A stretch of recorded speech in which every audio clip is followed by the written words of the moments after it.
Bienvenidos a la época colonial. Esta época consistió entre los años 1550 y el año 1810. En los años 1550, en Bogotá, se estableció la Real Audiencia de Santa Fe, con la que se dio inicio el periodo colonial. Este periodo está comprendido desde 1550 hasta 1810. La lengua y la religión traída por los españoles se mezclaron con la cultura indígena y más tarde con la cultura africana. Así se conformó lo que hoy en día es Hispanoamérica. La colonización no fue un proceso bondadoso como lo afirman algunos autores, pues la crueldad de las conquistas de las Antillas, en la que los españoles auxiliaron de perros maestrados para matar naturales, siguió la colonización efectuada mediante el despojo de las tierras de los indios para entregarlas a los europeos, que no conforme con ellos, establecieron para sus beneficios la esclavitud del indígena, y al fin de contar con manos de obras abundante y un costo reducido, por no decir gratuito. El punto crítico de la despoblación aborigen se dio a mediados del siglo XVII.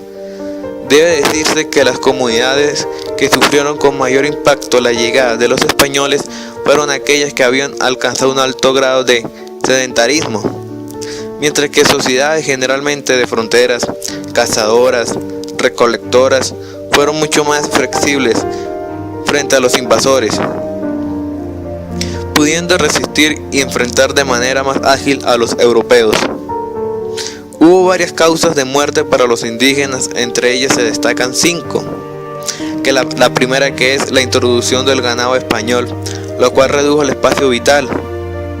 La segunda, la sustitución del maíz por otros alimentos.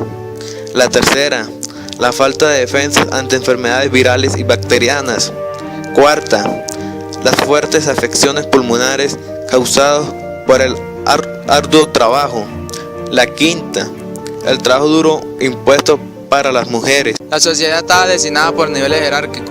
La clase alta estaba conformada por los españoles. La clase media eran los criollos, los cuales eran hijos de los españoles nacidos en el Nuevo Mundo.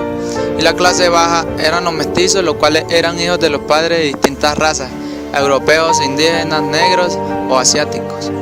Los de piel clara tenían más posibilidades de acceder a la nueva sociedad. Esta clase baja se dividía en esclavos e indios. Los indígenas no eran esclavos, sino ciudadanos que estaban obligados a trabajar mediante instituciones basadas en los impuestos o en una protección militar. En esta época, los españoles crearon organizaciones para administrar el territorio.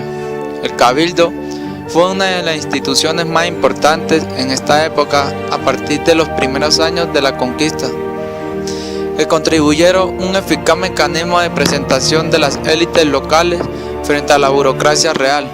Estaban conformados por varios funcionarios y sus respectivas atribuciones, los cuales regulaban, controlaban, administraban y ejercían además un poder político, económico y judicial sobre los ciudadanos. Los miembros del Cabildo eran el alfabet real, los regidores, el alguacil mayor, el alcalde provincial, el depositorio general y el fiel ejecutor. Otras de las instituciones importantes fue el Consejo de Indias, que gobernó América por orden real para poder controlar y fiscalizar América. La corona creó, a medida que fue necesario, toda una institucionalidad, parte con residencia en España y parte en América, aunque los vínculos de América con España estuvieron regulados por instituciones que presentaban la autoridad y el poder del rey, ya que las tierras eran posesiones de la corona y no del pueblo hispano. El gobierno de la ciudad estaba a cargo del alcalde mayor y el cabildo, conformado por los regidores apoyados por el alguacil o jefe de policía. Para conseguir una mejor administración de estos dominios, se instaló en abril de 1550 la Audiencia de Santa Fe de Bogotá, donde actuaban los oidores, A partir de ese momento la ciudad se convirtió en capital y sede del gobierno del nuevo Reino de Granada. 14 años después, en 1564, la corona española nombró el primer presidente de la Real Audiencia, Andrés Díaz Bereno de Leiva. La Nueva Granada se convirtió en virreinato en 1739 y se mantuvo hasta que el liderazgo Simón Bolívar logró la independencia en 1819. Para los siglos comprendidos entre el 16 y el 18, tanto en España como en América, el empresario se encontraba entonces en los comienzos de la economía. Por tal motivo, su razón principal en los negocios no era optimizar la reducción para generar ganancias. Por el contrario, dedicaba su dinero para comprar onerosos cargos o títulos y asignaba capital para las iglesias o los gastos ceremoniales. Las empresas de la Nueva Granada se centraron principalmente en la minería, la agricultura y la ganadería. En la minería, la mayor riqueza venía de la explotación de minas de oro y de plata como la de Potosí, Bolivia o Zacatecas. En la agricultura, los productos que se cosechaban eran el maíz, los frijoles, la caña de azúcar, la yuca, la papa, las legumbres, las frutas y el cacao. En la parte del comercio se caracterizó por el monopolio de la colonia española en puertos, rutas, comercio exterior y buques de transportes en colonias. Sin embargo, los comerciantes de otras nacionalidades llegaron y el contrabando se convirtió en una forma de comercio. Toda mercancía que salía o entraba de las colonias tenía un impuesto del 5%. La economía colonial tuvo 5 grandes centros de desarrollo minero: Zaragoza, Cáceres, Huamoco, Remedios y Buritica. En la segunda mitad del siglo XVI, la alta productividad de las minas dio a la Nueva Granada el prestigio casi legendario de gran productor de oro.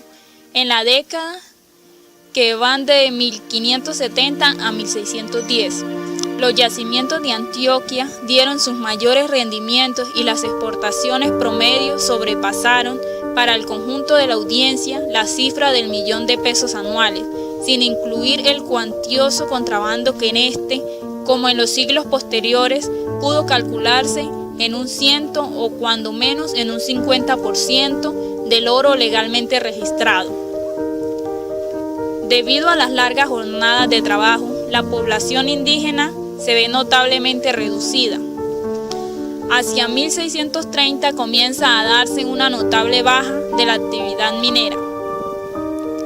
En la época colonial, la iglesia tuvo gran importancia. Las primeras órdenes religiosas que llegaron a Colombia fueron la de los franciscanos, dominicos, agustinianos y después del Convenio de Trento, jesuitas, donde su labor evangelizadora estuvo basada en el afán por promoverle al indígena a la religión y velar por su condición humana.